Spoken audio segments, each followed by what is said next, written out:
নমস্কার বন্ধু, আমি সুমন বিশ্বাস। প্রতিদিন নয় আজও স্বপ্নিল বাংলা ক্লাসের পক্ষ থেকে সকল শিক্ষার্থী বন্ধুকে স্বাগত। দেখুন, যেভাবে আমি বাংলা বর্ণানুক্রমিক, বাগধারা এবং প্রবাদ প্রবচনার ক্লাস শুরু করেছিলাম, আজও সেই ধারাটা বজায় রাখবো। সেদিক থেকে আজ আমার ববর্ণ নির্মিত অষ্টম ক্লাস এবং টোটাল 60 নম্বর ক্লাস।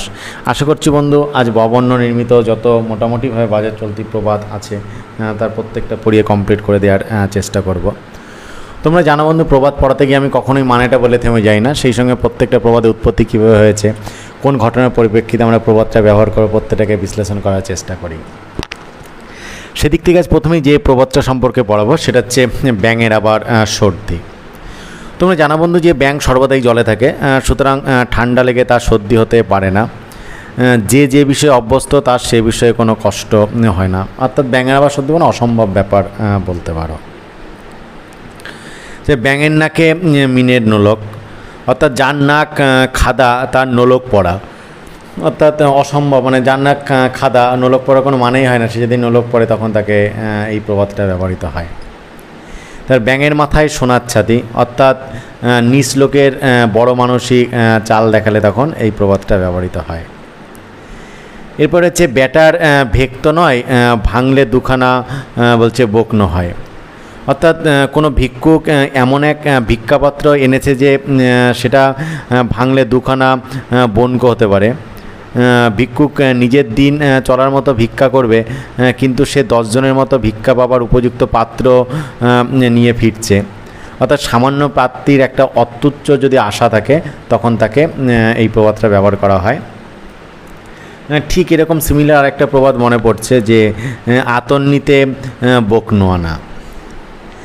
এবার হচ্ছে বেড়া নেড়ে গৃহস্থের মন বোঝা। অর্থাৎ চোর চুরি করতে এসে প্রথমে বেড়া নেড়ে দেখে যে গৃহস্থ সজাগ আছে কিনা। যদি কেউ সতর্ক থাকে সাড়া দেয় তবে সে ভালো মানুষের মতো চলে যায়, নতুবা চুরি করে। কারো কোনো অনিষ্ট করার পূর্বে কোন উপায়ে তার মন পরীক্ষা করার অর্থে এই প্রবাদটা ব্যবহার করা হয়ে থাকে। এরপরে হচ্ছে বেনের কাছে মেকি চালানো। অর্থাৎ বেনে সর্বদাই টাকা নাড়াচাড়া করে এবং সোনারূপা হাতে পড়লেই সে চিনতে পারে। সুতরাং তার কাছে মেকি জ্বালাতে যাওয়া নির্বুদ্ধিতা। যে কাজ ভালো জানে তাকে সেই কাজে ফাঁকি দিতে চেষ্টা না করাই কিন্তু ভালো। এরপরে বেদে কি জানে কর্পূরের গুণ, সুখে সুখে বলে সৈন্দব নুন। অর্থাৎ সামান্য লোক উচ্চ বস্তুর মর্যাদা বুঝতে পারে না, সে তাকে সামান্য বস্তুই কিন্তু মনে করে। এরপরে হচ্ছে বেদে চিনে ছাপে, মানে সাপের হাঁচি, খুবই আরেকটা জনপ্রিয় প্রবাদ। অর্থাৎ যে বিষয়ে অভিজ্ঞ সে সেই বিষয়ের সূক্ষ্মাতিসূক্ষ্ম যে কোনো একটু ঘটনা দেখলেই কিন্তু সেটা বুঝতে পারে। তাই বলে বেদে চেনে সাপের হাঁচি। অর্থাৎ বেদেদের কাজ সাপ ধরা, সাপ নিয়ে খেলা করা। সুতরাং সাপের হাঁচি টাচি সমস্ত চাল চলন গতি প্রকৃতি বেদেদের কিন্তু জানা। এবার হচ্ছে বেদের ছেলের নলের আগায় ভাত। অর্থাৎ বেদের ছেলে এক গাছের নল পাইলে তার দ্বারা সে অন্যের সংস্থান করতে পারে। অর্থাৎ নলের দ্বারা পাখি মেরে সেটা বেচে তার কিন্তু ভাতের জোগাড় কিন্তু হয়ে যায়। এরপরে হচ্ছে বেনা বনে মুক্ত ছড়ানো, আমরা বলে থাকি উলু বনে মুক্ত ছড়ানো। অর্থাৎ বেনা বনে মুক্ত ছড়ালে তাতে কোনো লাভ নেই, তাতে মুক্তার ঔজ্জ্বল্য কিন্তু জঙ্গলের ভিতর পড়ে হ্রাস পায়, অর্থাৎ নষ্ট হয়ে যায়। তাই অপাত্রে উপদেশ দেওয়া অর্থে কিন্তু এই প্রবাদটা ব্যবহৃত হয়ে থাকে। ঠিক সিমিলার আরেকটা প্রবাদ মনে পড়ছে যে বানরের গলায় কিন্তু মুক্তার হার, ঠিক একই মানে। এটাকে ইংরেজিতে এইভাবে ব্যবহার করা হয়, কাস্টিং পার্লস বিফোর সোয়েন। এবার হচ্ছে বেনো জল ঢুকে সাবেক জল টেনে আনে। এই যে বেনো জল, অর্থাৎ জলাশয়ে বানের জল ঢুকলেই পথ প্রশস্ত হয়। সুতরাং সেই প্রশস্ত পথে জলাশয়ের পূর্ব সঞ্চিত জলও বানের জলের সঙ্গে বেরিয়ে যায়। এই জন্য কোনো নতুন কাজের দ্বারা পুরাতন কাজের ক্ষতি হইলে এই প্রবাদ তখন ব্যবহৃত হয়। এরপর হচ্ছে বিয়াই যত ঘি খায় এক আচরে জেনেছি। অর্থাৎ যে ঘি খায় তার গা চকচক হয়, তাতে নখের আঁচড় লাগলে খড়ির ন্যায় সাদা সাদা দাগ বসে না। যদি দেখা যায় যে ওইরূপ দাগ বসেছে, তবে সে যে ঘি খায় না সেটা বোঝা যায়। অর্থাৎ পরীক্ষা করে কারো অসারতা প্রমাণিত হইলে তখন এই প্রবাদটা কিন্তু ব্যবহার করা হয়ে থাকে। তবে পর্ণমাঝে বন্ধুদের একটা কথা বলে রাখি যে শিক্ষাকে সকলের দুয়ারে দুয়ারে পৌঁছে দেওয়া পুণ্যের কাজ। তাই এখনও পর্যন্ত যারা তোমাদের প্রিয় স্বপ্নিল বাংলা চ্যানেলটাকে সাবস্ক্রাইব করনি, তারা সাবস্ক্রাইব করে পাশে থাকা বেল আইকনটাকে প্রেস করে দিও সবার আগে সমস্ত ভিডিওর আপডেট পেতে। এরপরে হচ্ছে বিয়ানে বাদল বাদল নয়, মায়ে ঝিয়ে কোন্দল কোন্দল নয়। অর্থাৎ বিয়ান মানে হচ্ছে বিহান, অর্থাৎ সকালবেলা প্রাতকালে। সকালে মেঘ করে যদি বৃষ্টি আরম্ভ হয় সেটা বেশিক্ষণ কিন্তু স্থায়ী হয় না। আর মায়ের সঙ্গে কন্যার ঝগড়া বেশিক্ষণ কিন্তু থাকে না। এই দুই প্রকার শীঘ্রই কিন্তু কেটে যায়। তাই বলা হয় বিয়ানে বাদল বাদল নয়, মায়ে ঝিয়ে কোন্দল কোন্দল নয়। এরপরে হচ্ছে বিল পাকলে কাকের কি, আরেকটা জনপ্রিয় প্রবাদ, খুবই জনপ্রিয় প্রবাদ। যে বিল পাকলে কাকের কি, অর্থাৎ যাতে নিজের কোনো উপকার নেই এমন ব্যাপার ভালো হোক বা মন্দ হোক তা দেখে কিন্তু কোনো প্রয়োজন নেই। অর্থাৎ যেখানে নিজের লাভের কোনো আশা নেই সেটা ভেবে কিন্তু কোনো লাভ নেই।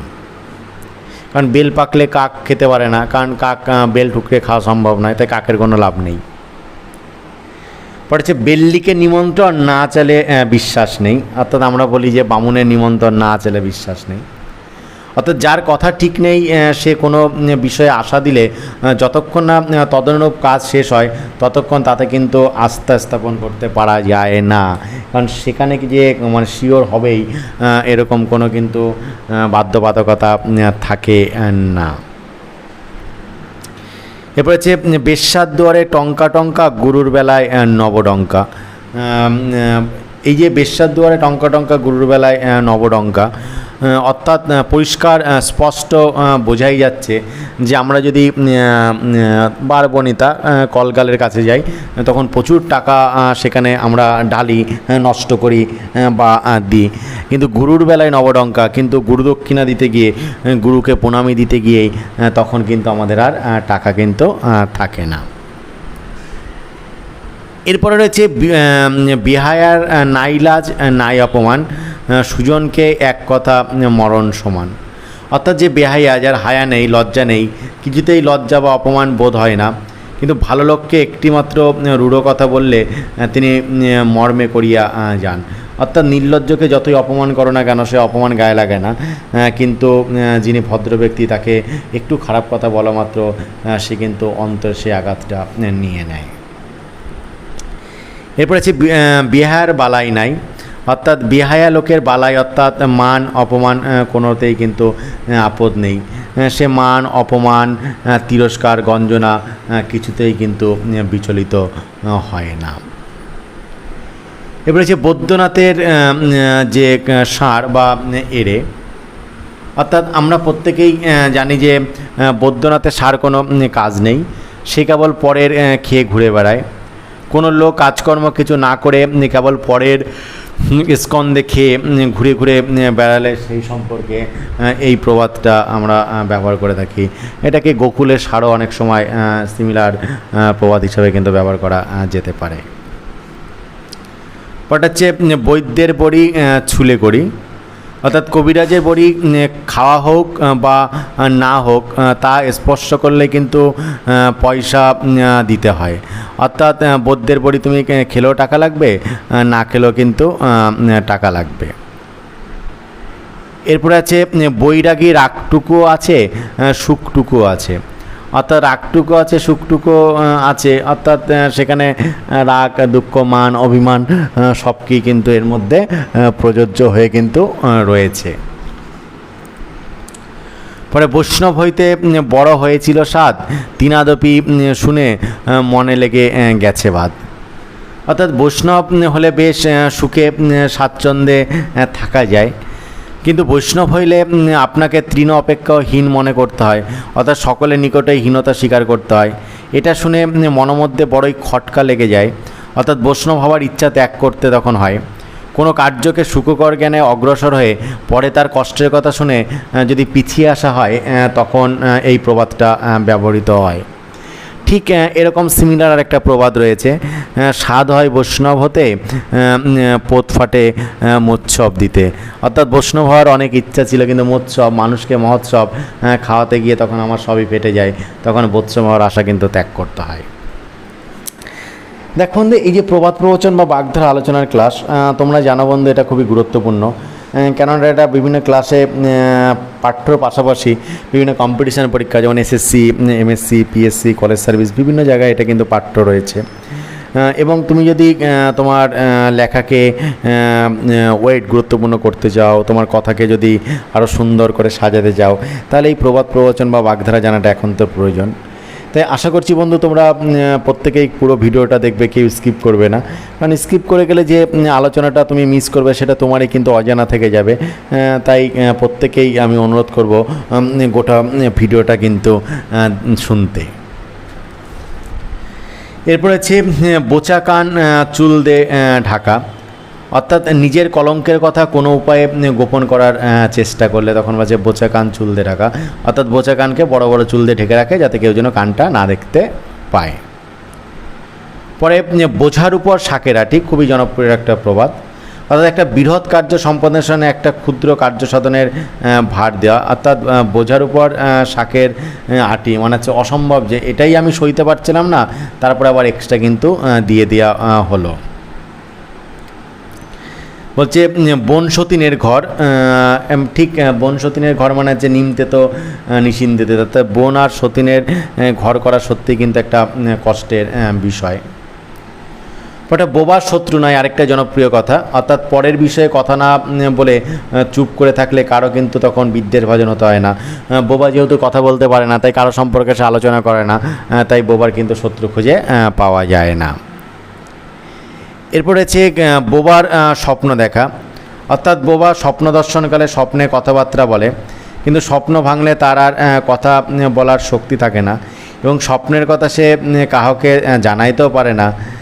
যে আশা কিছুতেই পূর্ণ হইতে পারে না, কল্পনার এমন আশাকে পূর্ণ হইতে দেখা গেলে তখন তাকে বলেছে বোবার স্বপ্ন দেখা। এরপর যে বোবা হলেই কালা হয়, অর্থাৎ সাধারণত লোকের এইরূপ ধারণা যে কথা বলতে পারে না সে সাধারণত কানে শোনে না, এটা সাধারণত মানুষ মনে করে থাকে। এবার সে বউ না বোবা, বউ না বাবা, অর্থাৎ বধূরা প্রথম প্রথম স্বামী গিয়ে এসে বোবার মতো থাকে, বেশি কথা বলে না, এবং শেষে একটু গৃহিণী হয়ে উঠলে যখন ঝংকার দিতে আরম্ভ করে তখন সকলেই ব্যতিব্যস্ত কিন্তু হয়ে পড়ে। এরপরে হচ্ছে ব্যথার ব্যথি, অর্থাৎ তোমরা বুঝতেই পারছো বন্ধু, যে দুঃখে কষ্টে সহানুভূতি প্রকাশ করে তাকে ব্যথার ব্যথি বলে, অর্থাৎ তোমার সমব্যথী হলে তোমার দুঃখ কষ্ট যদি বুঝতে যায় তখন তাকে বলা হয় কিন্তু ব্যথার ব্যথি। এরপরে হচ্ছে ব্যাস কাশী, অর্থাৎ কাশীতে কালভৈরব কর্তৃক নিগৃহীত হয়ে ব্যাসদেব তপপ্রভে দ্বিতীয় কাশী নির্মাণ করতে শুরু করেছিলেন, এবং সেখানে প্রাণত্যাগ মাত্র জীব মোক্ষলাভভাবে এইরূপ বিধান করেন। শেষে ভগবতীর কৌশলে সেখানে মূল্যে গদ্যভাবে এইরূপ বিধান হয়ে যায়। ভালো কাজ করতে গিয়ে শেষে বুদ্ধিদোষে মন্দ কাজে যদি পরিণত হয় তখন তাকে বলা হচ্ছে ব্যাসকাশী। এর বর্ণনাটা বন্ধু তোমরা যারা বাংলা অনার্স পড়েছো বা ভারতচন্দ্র অন্নদামঙ্গল কাব্য পড়েছো, সেখানে ব্যাসের কাশী নির্মাণ যে অংশটা আছে সেখানে কিন্তু এর বিস্তারিত বর্ণনা কিন্তু রয়েছে। এরপরে হচ্ছে ব্রণচুলকে ঘা করা, খুবই জনপ্রিয় একটা কথা, অর্থাৎ এই যে ব্রণ চুলকালে আস্তে আস্তে ঘায়ে পরিণত হয়ে যায়, অর্থাৎ একটা সামান্য ব্যাপারকে নাড়াচাড়া করে অনিষ্টজনক ঘটনারূপে রূপায়িত করলে তখন তাকে বলা হচ্ছে ব্রণচুলকে ঘা করা। এরপর হচ্ছে ব্রাহ্মণে আর চণ্ডালে, হাতি আর বিড়ালে, অর্থাৎ এই যে ব্রাহ্মণের সঙ্গে চণ্ডালে সাধারণত যায় না, মিল খায় না, তাই হাতির সঙ্গে বিড়ালেরও কোনো রকম মিল হয় না। অর্থাৎ ক্ষুদ্র বস্তুর সঙ্গে বৃহৎ বস্তুর তুলনা করলে উহা যে অসঙ্গত তাহারই একটা উদাহরণ এই প্রবাদের মাধ্যমে কিন্তু দেওয়া হয়েছে। দেখুন তো তোমরা প্রত্যেকেই জানো যে বর্ণানুক্রমিক ববর্ণ নির্মিত এটা 8 নম্বর ক্লাস ছিল, এবং টোটাল কিন্তু 60 নম্বর ক্লাস ছিল, এবং বলেছিলাম আজ বন্ধু বর্ণনির্মিত টোটাল প্রবাদ প্রবচনের ক্লাসটা শেষ করে দেব। ফলে আমি সেই কথাটাও কিন্তু রেখেছি। আজ বর্ণনির্মিত টোটাল যত প্রবাদ প্রবচন ছিল সেটা আলোচনা শেষ করলাম। আশা করছি বন্ধু আজও তোমাদের একটা সুন্দর তথ্যবল ক্লাস উপহার দিতে পেরেছি। তারপরে যদি কোথাও কোনো সমস্যা হয়ে থাকে অবশ্যই বন্ধু তোমরা কমেন্ট বক্সে যাবে, কমেন্ট বক্সে গিয়ে আমাকে কমেন্ট করে জানাবে এবং আমি যথাসম্ভব তার উত্তর দেওয়ারও কিন্তু চেষ্টা করব। আজকের ক্লাসটা এই পর্যন্তই। প্রত্যেকেই ভালো থেকো। নমস্কার।